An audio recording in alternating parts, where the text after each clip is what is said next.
Dans le secteur de l'éducation, on va aborder à présent ce deuxième sujet. Quand les commerces envahissent l'espace public autour des écoles, c'est une réalité aujourd'hui. Ah oui, bien sûr. Vous en avez fait le constat, Jean Fondé? Bien sûr, bien sûr, bien sûr. On sait que du point de vue commercial, c'est là où il y a plus de gens qu'il faut installer les activités afin de les épater, de les appâter et de vendre ce qu'on veut. Non seulement on occupe l'environnement, on empêche la circulation des apprenants, des acteurs du monde de l'éducation, mais on fait n'importe quel commerce, des commerces inadaptés aux enfants. Vous savez, par exemple, j'ai fait une observation la fois dernière, le petit portail du campus. J'ai constaté que ceux qui sont installés là, ils ont totalement occupé la chaussée. Or, il y a beaucoup d'étudiants qui prennent par là, beaucoup de professeurs, beaucoup d'enseignants, beaucoup d'acteurs. Et j'ai constaté qu'ils sont obligés de discuter la chaussée avec ceux qui sont en moto, en voiture, etc. Oh là là. Et je me suis hasardé à dire à l'un, vous avez trop occupé complètement la chaussée, reculé de 2 mètres 50, 2 mètres. Il y en a, l'État vous a donné déjà 3, 5, 4 mètres. Mais qu'est-ce qu'on ne m'a pas dit? Ils n'ont qu'à venir ici, la police vient, elle va seulement ramasser les choses, non? J'ai dit, mais vous mettez les gens en insécurité. Ceux qui passent par ici, les étudiants ne sont pas n'importe qui. Il faut reculer un peu. Donc, ça allait tourner au vinaigre quand je les ai laissés. Alors, c'est pour dire quoi? C'est de l'incivisme. Tout simplement. De l'incivisme. Et ça continue, hein, malgré... manque d'humanité. Manque de générosité parce que vous occupez ce qui vous appartient, c'est du vol finalement. Et on défie l'autorité aussi d'une certaine façon parce que malgré les sensibilisations, malgré les répressions, ça continue d'occuper l'espace public. Il faut même dire que 33, n'est-ce pas, revendeurs ont été arrêtés par le commissariat de Dantoba et même déposés en prison, tout simplement. On peut trouver ça peut-être un peu dur, mais la loi, c'est la loi. Et je pense qu'on a trop sensibilisé. Normalement, on ne devrait plus parler d'occupation illégale de l'espace public. On a trop sensibilisé. Je vais vous faire une petite confidence.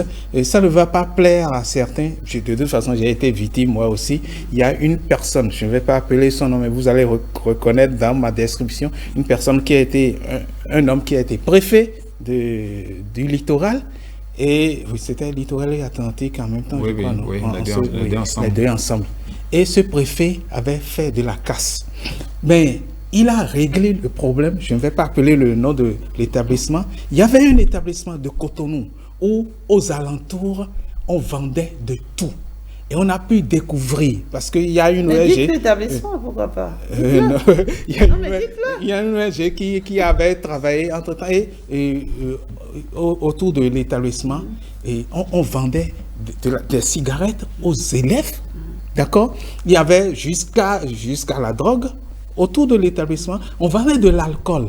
Et autour de l'établissement, les petites bicoques servaient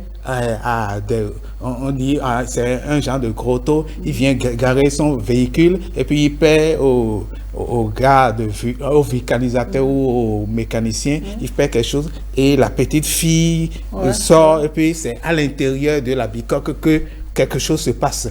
Donc quand il a cassé, les bonnes dames, certaines bonnes dames étaient furieuses, mais d'autres ont dit ça c'est bien, il faut qu'on remercie ce préfet-là. Vraiment, il a fait une bonne chose. Personne n'osait rien dire parce que tu ne peux pas le dire. C'était une gangrène. Tout le monde voyait, mais on avait peur. Vous dites c'était, c'est quoi ils ont vite fait de... Non, bon, quand je dis c'était, c'est parce que en ce moment-là, oui, et puis il a rasé. Mais j'ai constaté que petit à petit, ça revient. C'est un peu partout. Je ne vais pas citer les établissements. Il y a beaucoup d'établissements qui ont repris ou aux alentours, ils ont repris à installer des bicoques, des boutiques, des baraques, des baraquements sur l'espace public. Aux abords des établissements. Aux abords des établissements, si on a peut-être une baraque où on vend des fournitures scolaires, on pourra comprendre. Mais ce n'est pas des fournitures scolaires. C'est des débits d'alcool aux abords d'établissements. C'est inacceptable. On vend des cigarettes Alors on peut donc comprendre, Justine Obiera, qu'on emprisonne ces gens, bien parce sûr, que vous savez, au fait, on peut dire franchement, il y a trop de complaisance. Complaisance de laisser aller, et c'est devenu comme une habitude. Quand on ne commence pas par taper sur le doigt du Béninois, il ne sent parce pas que... Parce qu'on se dit, ils ont démarré, ils vont partir. Quand ils partent, ils viennent s'installer. De l'être humain, pas du Béninois, de l'être humain. Nous parlons là de ces entreprises. Vous savez, lorsque nous prenons l'entreprise, c'est quoi l'entreprise? C'est une organisation qui combine des facteurs de production pour produire des biens et services destinés à satisfaire un besoin. À but lucratif, bien entendu, parce que c'est une entreprise. C'est justement ça qui la distingue d'une organisation. Ça veut dire que l'entreprise recherche, sans le besoin, d'être plus proche de sa clientèle, d'être plus proche de son marché, d'être plus proche de ses potentiels clients. Et parfois, ce besoin, voulant être assouvi à tout prix, on enfreint aux règles. Parce que l'entreprise évolue dans un environnement. Et l'environnement n'est pas une pétodière où chacun vient poser ce qu'il fait ou bien dicter sa loi. Mais l'entreprise doit également être dans une ambition citoyenne. Toute entreprise, laissant le volet commercial, doit être citoyenne. La citoyenneté de l'entreprise, c'est respecter d'abord les règles. C'est respecter les tests. Et en respectant les tests, je dis quelque chose. Ce n'est pas d'abord l'autorité, qu'on respecte. Ce n'est pas d'abord le gouvernement pour ceux qui pensent que mais ce gouvernement met trop de règles. Il y a trop... Non, nous respectons nous-mêmes. Parce que nous nous plaisons à donner des exemples. Vous allez au Rwanda, l'exemple consiste de bout des doigts. Vous allez au Ghana, vous ne verrez pas ça. Mais je vais vous dire quelque chose. Juste avant-hier, le chef de l'État disait quelque chose. C'était des phrases, mais j'ai pu reconstituer pour en faire une phrase sur laquelle je médite moi-même personnellement.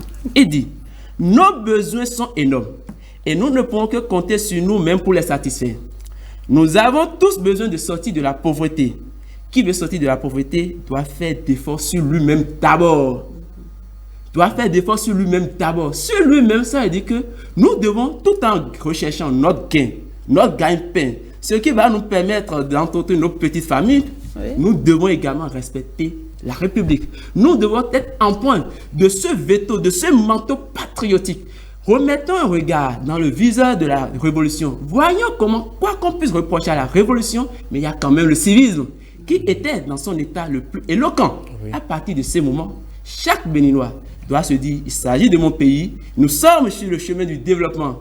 Et sur le chemin du développement, il n'y a que des principes, il n'y a que des sacrifices et on doit le faire pour atteindre ce que nous recherchons. Et là, on a posé une question à nos amis téléspectateurs. Que pensez-vous de l'entêtement des populations à occuper illégalement l'espace public autour des écoles? Faut-il procéder aux arrestations, comme l'a fait le commissariat de Dantokwa en emprisonnant 33 revendeurs? Maurice Tontan, bonjour. Bonjour Rachida Biomama, bonjour à tous, bonjour à toutes. Oui, bonjour. Je suis aussi heureux de vous rejoindre en plateau pour poursuivre ce débat avec les avis des internautes à qui on a adressé cette question du jour ce jeudi. Vous venez de la rappeler, ma chère Rachida Biomama. Et il faut dire que les avis sont relativement partagés sur le sujet. Il y en a qui estiment que en fait le temps de la sensibilisation est passé et qu'il faut effectivement à ce moment-là passer à la phase répressive et que l'acte posé par le commissariat de Dantokwa devrait être, disons, repris au niveau de toutes les écoles de notre pays. Il y en a aussi qui estiment que c'est un peu aller trop fort par rapport à, disons, à la faute commise par ces personnes qui occupent les espaces publics près des écoles et puis quelques-uns qui proposent des solutions dans l'entre-deux pour ces personnes qui occupent l'espace public autour des écoles. C'est ce que nous allons voir dans les avis des internautes ce matin. On est sur Facebook et sur Twitter. Je commence par Facebook avec Valentin Betoro qui nous écrit: je suggérerais personnellement que nous réglons ce problème de la manière la plus paisible possible. Vous pouvez demander à ces revendeurs de venir faire des formalités administratives pour occuper légalement ces espaces s'il est possible. Lorsque cette proposition ne sera peut-être pas respectée, je pense qu'il va falloir qu'on fasse tel que vous l'avez proposé, conclut cet internaute. Autre internaute qui a commenté la question du jour, c'est Élisée Guigan qui nous dit « La répression est le moyen le plus efficace pour décourager ces pratiques qui ne nous honorent pas. Toutefois, il faut penser à trouver une place pour accueillir ces vendeurs sujets. » Élisée Guigan sur la page Facebook de 5 sur 7 matin. Toujours sur notre page Facebook, Roland Toméen nous dit que nous sommes têtus au Bénin et la meilleure solution selon lui, c'est de donner un délai pour vider les lieux. Après ce délai, les pouvoirs publics pourront passer à l'arrestation de ceux qui ne vont pas respecter, disons, cette limite de temps. Voilà donc l'avis de Roland Toméen.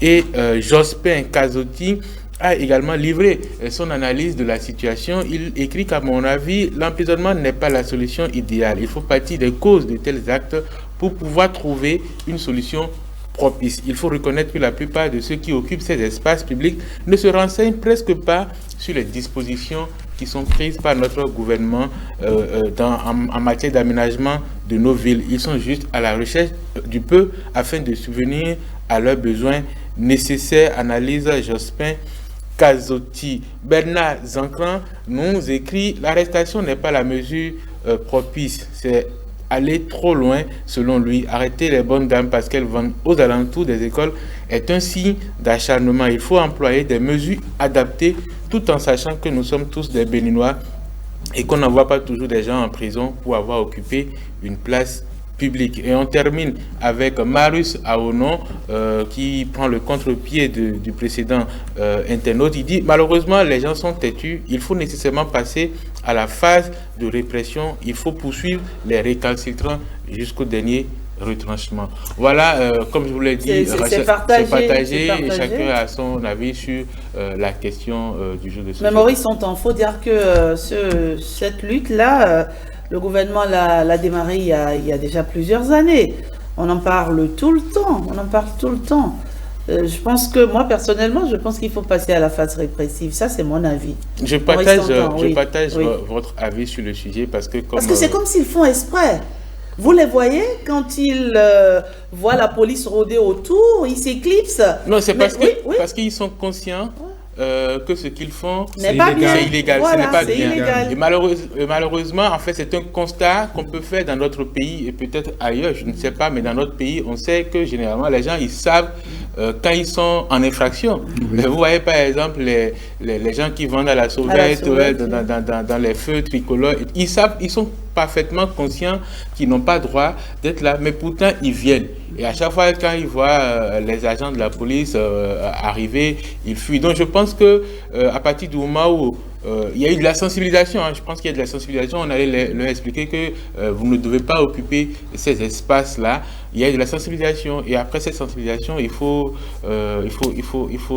sévir. Je pense qu'il faut sévir et surtout dans la mesure où ceux qui occupent ces lieux-là savent, ils sont conscients qu'ils n'ont pas droit de s'installer dans ces espaces publics autour des écoles. Permettez-moi, de faire une observation juste sur le plan alimentaire.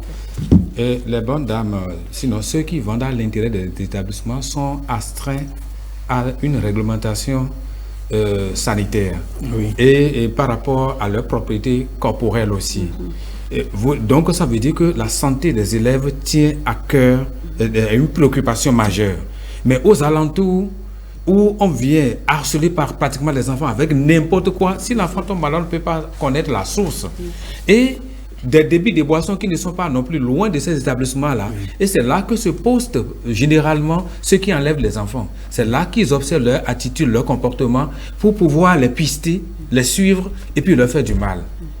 Et donc la délinquance se développe surtout de façon rapprochée à partir de ceux-là qui occupent illégalement l'espace immédiat des établissements scolaires, universitaires, etc. Donc il va falloir, lorsque nous voulons avoir une génération assainie, une génération vraiment sécurisée, il va falloir continuer de taper du poing sur la table, surtout par rapport à ça.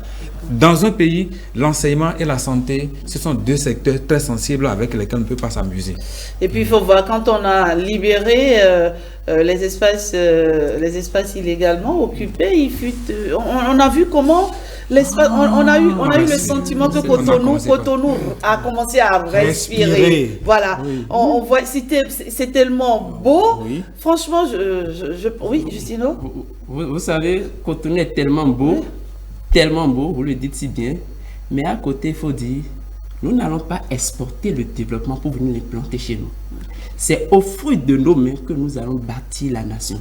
C'est au fruit de nos mains que nous allons construire, rechercher, trouver ce développement.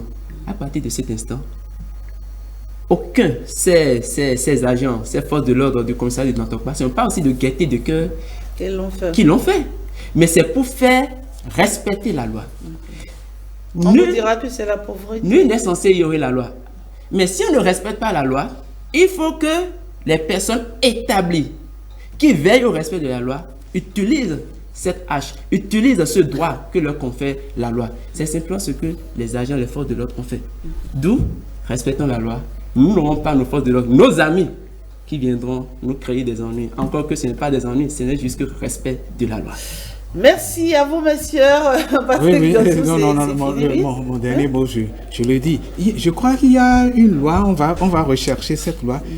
Je reviens toujours au niveau des débits de boissons, des endroits où on vend des cigarettes et autres. Il doit y avoir une loi qui interdise ou qui limite la distance entre ces endroits de vente et les établissements scolaires. Les églises aussi. Oui. Les quoi? Les églises. Les églises. Oui. Je crois qu'il y a une loi. Mais je vais rechercher. Et ça me rappelle ces enfants sous prétexte d'aller à... Comment ils appellent ça? D'aller... au catéchisme, c'est ça, non? D'aller au catéchisme, vont dans des centres de jeux installés non loin de... Oui. Voilà, les centres de jeux. Ils vous disent, c'est une voisine qui l'a vécu avec ses enfants. Donc, en fait, c'est une bande de copains. À un moment, on va au catéchisme, ils y vont ensemble. Et puis, tout peinard, on les retrouve dans les centres de jeux. Et ça crée vraiment... Je pense que c'est parce que le gouvernement, les autorités ont compris, parce que les commerçants qui font ce genre de placement, c'est de l'achalandage, en fait. Parce qu'ils savent que les élèves sont dans une école, ils sont quoi, 2000, 3000. Et donc, si je mets... mon commerce à côté, je vais naturellement je vais les attirer. C'est pour ça qu'ils font ça. Et malheureusement, mais pour comme Monsieur Fandé l'a dit, la sécurité, la santé des apprenants est une préoccupation majeure, est une priorité. Et quand on a vu des études qui ont montré que, en fait, ceux qui s'installent, parfois c'est des firmes internationales qui donnent l'orientation.